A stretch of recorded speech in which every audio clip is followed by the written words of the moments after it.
You turn 65, and something happens automatically. A card arrives in the mail. Your doctor's visits, your hospital stays, your prescriptions. Suddenly, there's a system standing behind you. It's called Medicare, and for most Americans, it feels less like a program and more like a law of nature. Something that was simply always there, waiting for you, the way retirement was waiting for you. It feels like it's always been this way. But here's the thing. Rewind the clock just 60 years, and that card doesn't exist. That system doesn't exist.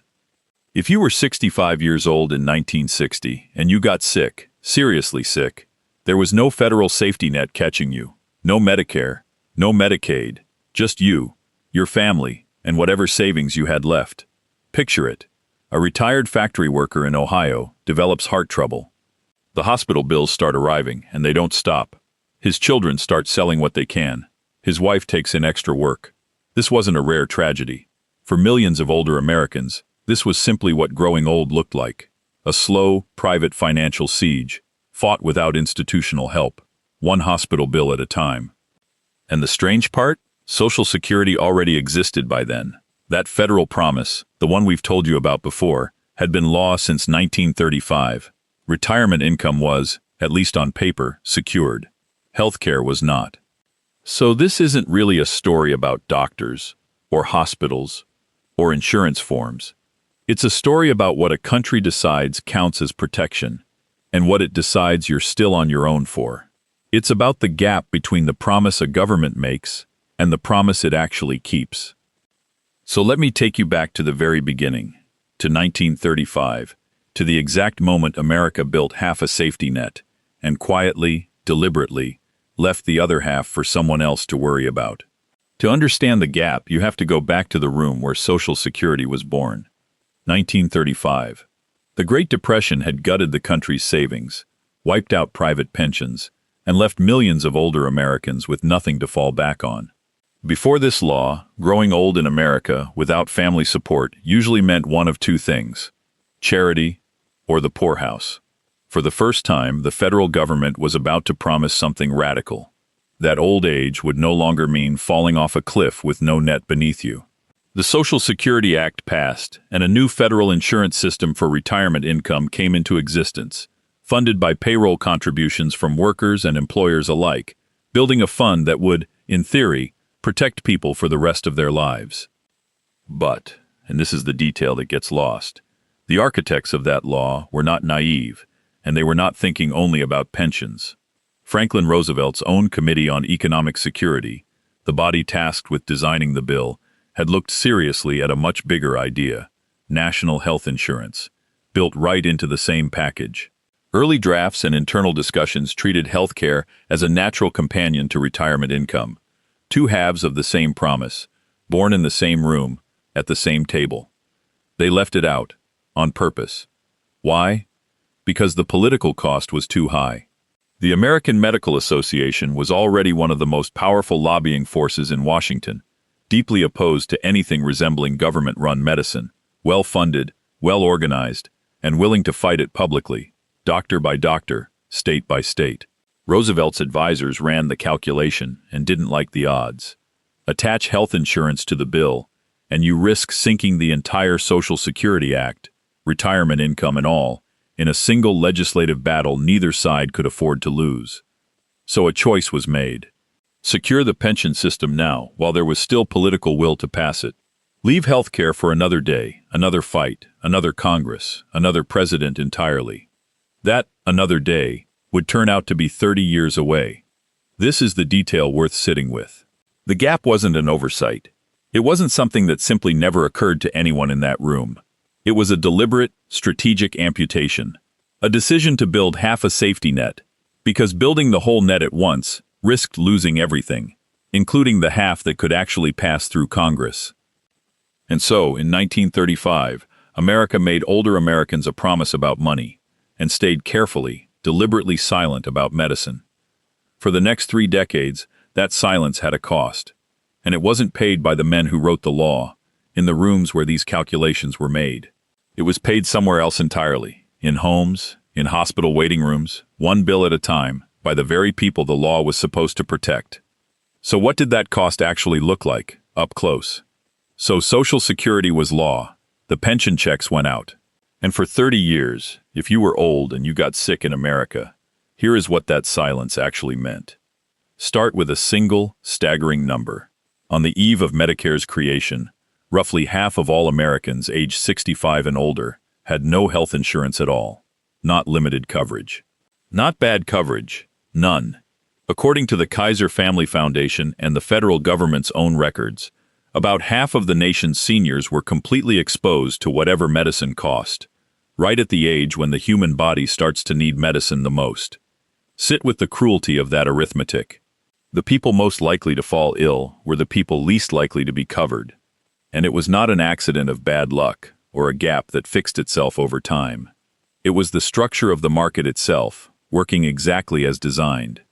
To a private insurance company, an older person is what the industry coldly called a bad risk. The young rarely get sick, so they're cheap to insure. The old get sick often, so they're expensive. And a business exists to make money, not to lose it. So insurers did exactly what the math told them to do. They priced coverage for the elderly out of reach, or they refused to sell it to them at all. The very moment you needed protection most was the moment the market decided you were no longer worth protecting. And this problem was not standing still, it was getting worse. Through the late 1950s and early 60s, the elderly population was growing, and the cost of hospital care was climbing fast. Premiums rose, insurers, forced to raise rates again and again, pushed coverage even further out of reach for the people who needed it most. Unions had won health benefits for many working Americans, but those benefits usually vanished the day a worker retired, at the exact moment they became most valuable. The system, in other words, was tightening the vice, not loosening it. Now layer a second cruelty on top of the first. Old age is also when income falls. You've stopped working. The paychecks have stopped. You're living on savings and a modest Social Security check that was never designed to absorb a medical catastrophe. So the elderly were caught between two closing walls, costs rising on one side, income collapsing on the other, and no net stretched underneath. What did that look like inside an actual home? It looked like a family holding a meeting at the kitchen table. A father or a mother has been diagnosed with something serious: heart disease, cancer, a stroke. The hospital bills begin to arrive, and they do not stop. And so the family does what families did. The grown children take on the debt. Someone sells the car. Someone takes a second job.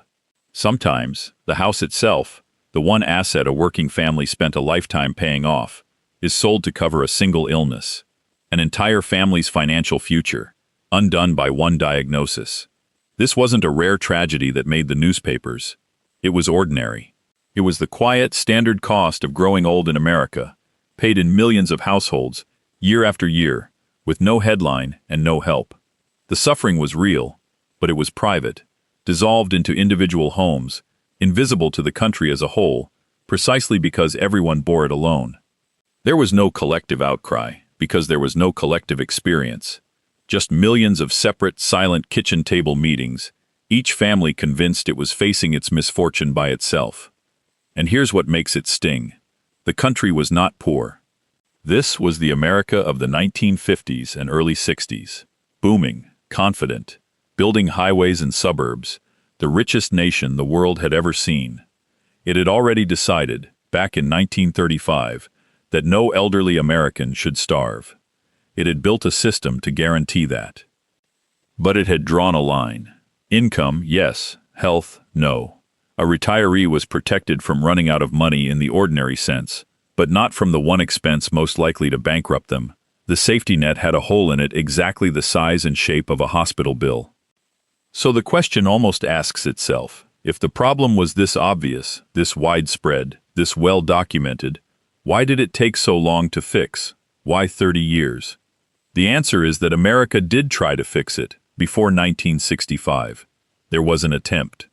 A real one, with a real law behind it, and it wasn't enough.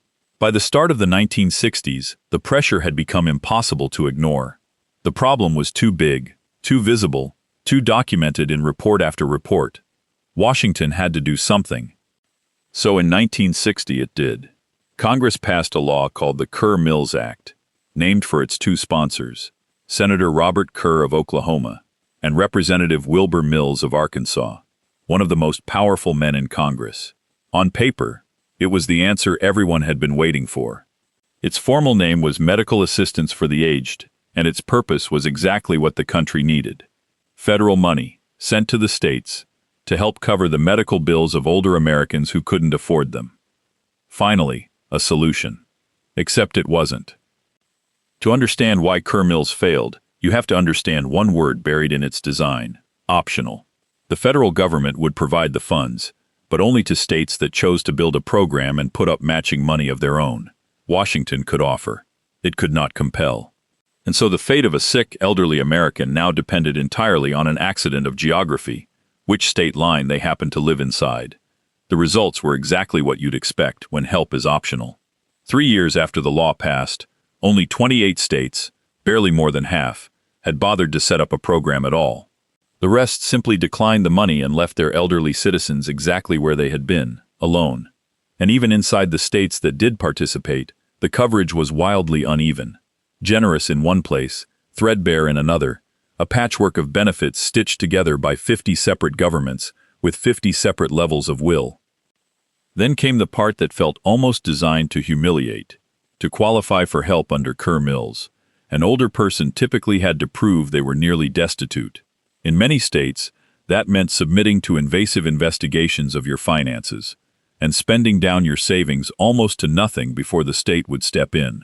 You didn't get help to avoid poverty. You had to reach poverty first, to strip yourself of a lifetime's assets, and then, only then, ask the state to catch what was left. So how many people did this celebrated solution actually reach? Here is the number that tells the whole story. According to later academic analysis, 3 years after Kerr-Mills became law, it was covering less than 1% of older Americans, less than 1 in 100. A program built to solve a crisis affecting roughly half the nation's seniors was reaching almost none of them. Kerr-Mills wasn't a safety net.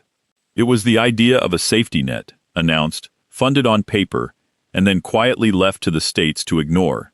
It let Washington say the problem had been addressed, while, on the ground, in 22 states, nothing had changed at all. And this is the cruelest turn in the whole story. Because now the country couldn't even tell itself the comfortable lie that nothing had been tried. Something had been tried. A law had been passed, with fanfare, bearing the names of powerful men, and the elderly were still selling their houses, still sitting at those kitchen tables, still facing the bills alone. The gap had been named, it had been studied, it had even been legislated against, and it was still there, proof that half measures, in a problem this size, are just a slower way of doing nothing. Which raises the question that would define the next 5 years. If a real law, with real money behind it, still wasn't enough, then what would it actually take?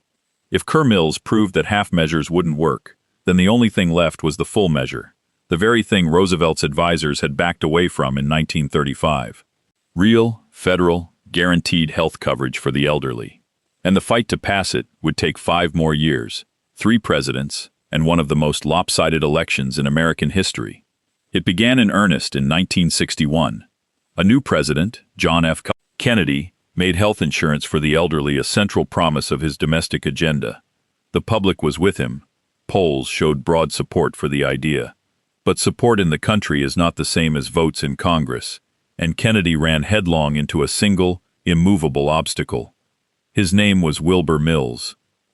You've met him already. The same Mills of Kerr-Mills, the Arkansas congressman who chaired the House Ways and Means Committee. And that chairmanship made him one of the most powerful men in Washington, because his committee controlled the fate of any bill touching Social Security. Nothing got to the House floor without passing through him first, and Mills would not let it pass. His objections weren't cartoonish villainy. They were the careful worries of a fiscal conservative. He feared what a new health program would do to the Social Security payroll tax. He feared the long-term costs. He feared for the solvency of the trust fund that millions of retirees already depended on. So he did what a committee chairman can do. He simply held the bill and would not let it move. For years, the most powerful legislative tool in the fight was a single man's refusal. Then, in November of 1963, everything changed. Kennedy was assassinated in Dallas, and Lyndon Johnson, a former Senate Majority Leader, and perhaps the most skilled legislative arm twister ever to sit in the Oval Office, became president. Johnson made the elderly's health care a centerpiece of the sweeping domestic vision he called the Great Society. And yet, even with all his mastery of Congress, even riding the wave of national grief, Johnson could not break the logjam in his first year. Mills still held the line. What finally broke it wasn't persuasion. It was an election. In November of 1964, Lyndon Johnson didn't just win. He buried his opponent, Barry Goldwater, in a landslide, 61% of the popular vote, and he carried Congress with him. When the dust settled, Democrats held enormous majorities in both chambers, 295 seats in the House, 68 in the Senate. The arithmetic of obstruction had simply vanished overnight. Wilbur Mills was a careful man, and careful men read election returns. He could see that some version of this program was now going to pass with or without him, so the great obstacle became, almost overnight, the great architect.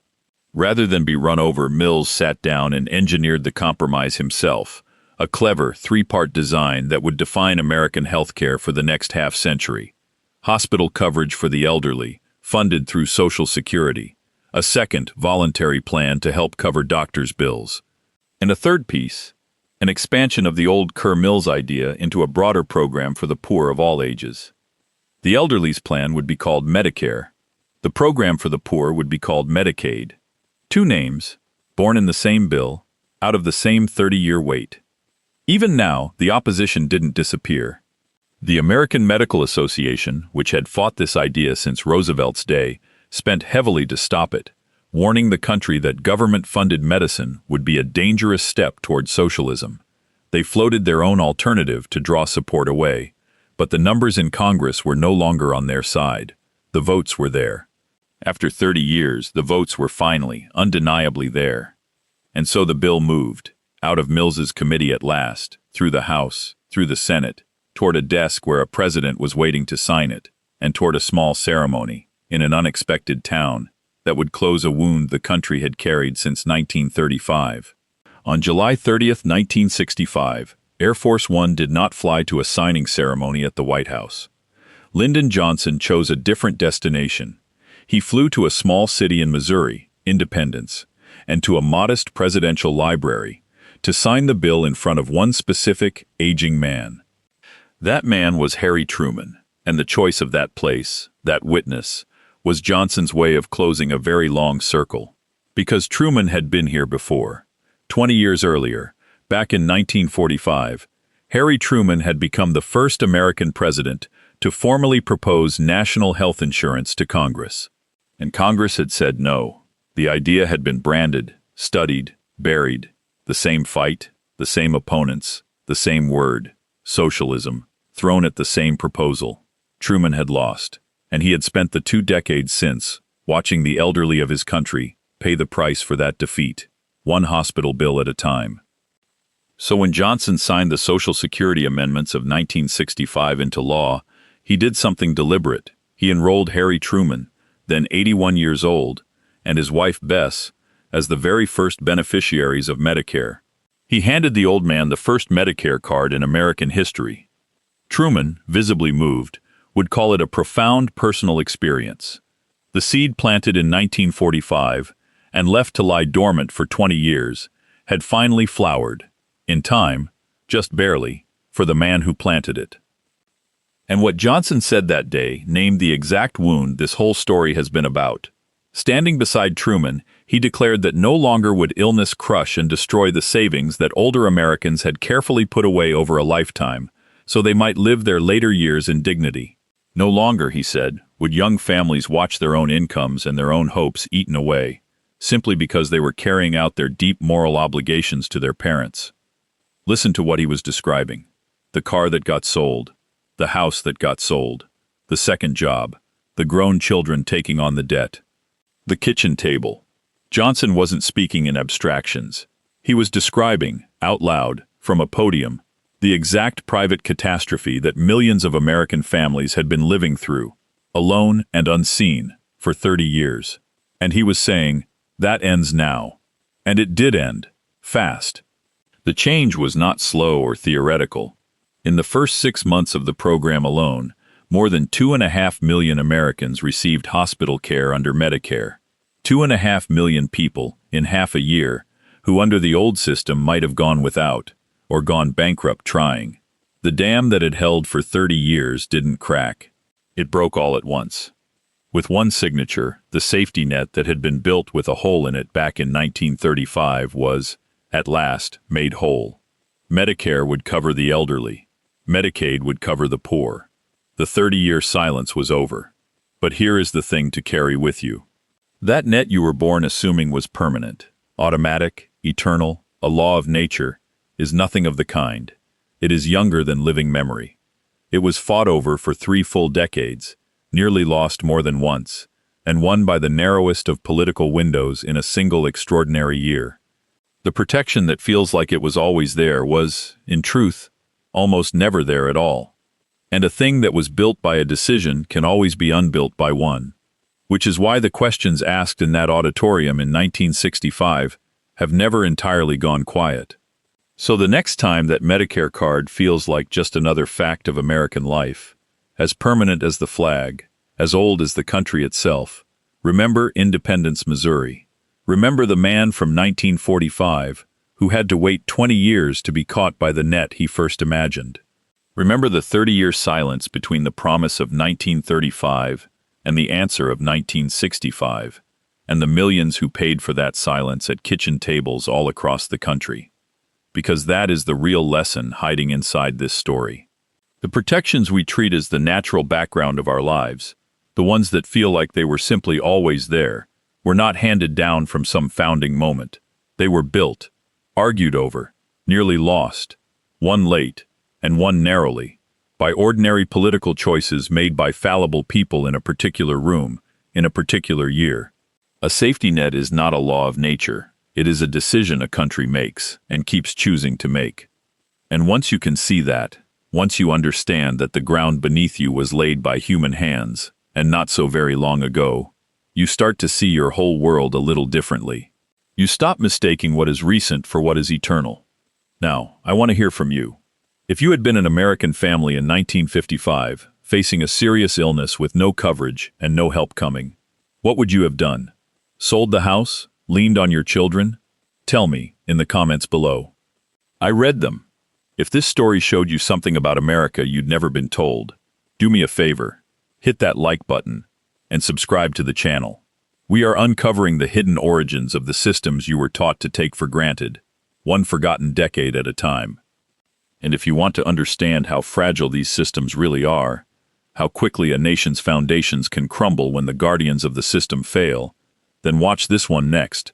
A third of America's money vanished in the Great Depression, and the Fed let it happen.